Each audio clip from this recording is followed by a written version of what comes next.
fa tena somary tsotra ako anao fareraky nareo tsara ve pirerirasa ratsy ataoko mafy karaha faly ary mba omeo teaka are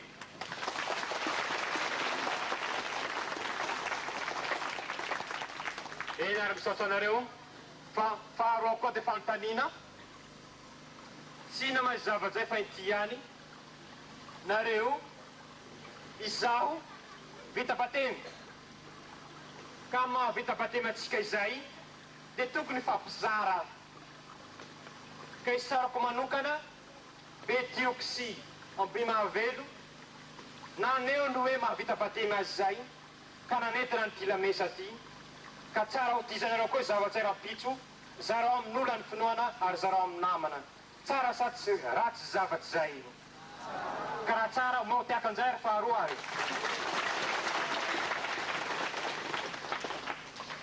mitoy ihany io ao nasatsika amahavita batemy atsika mbola ifampizara koa tsika rehefa ariva izara amin'ny lalany vavaka tsy izay mampianatso ny itoroteny fa nareo no itoroteny ka raha itoroteny nareo tsy hoe baiboly no toroinareo teny fa le feo manga no hozaraina le fihetsika ataonareo no hozaraina fa mangataka anareo lahy laha ohatsy ka hoe vonona ifampizara nareo ateronareo hira antsapanay Thank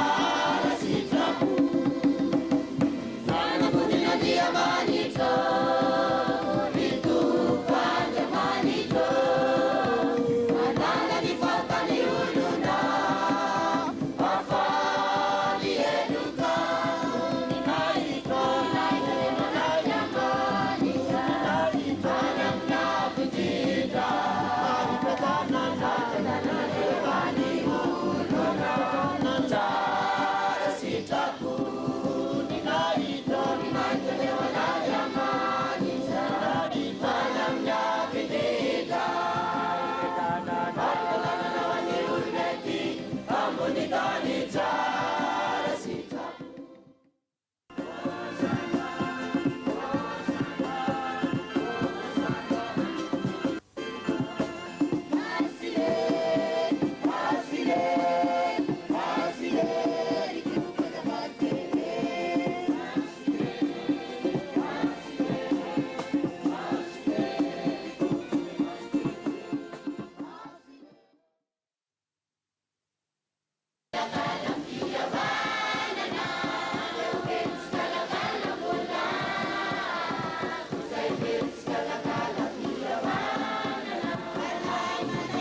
Yeah.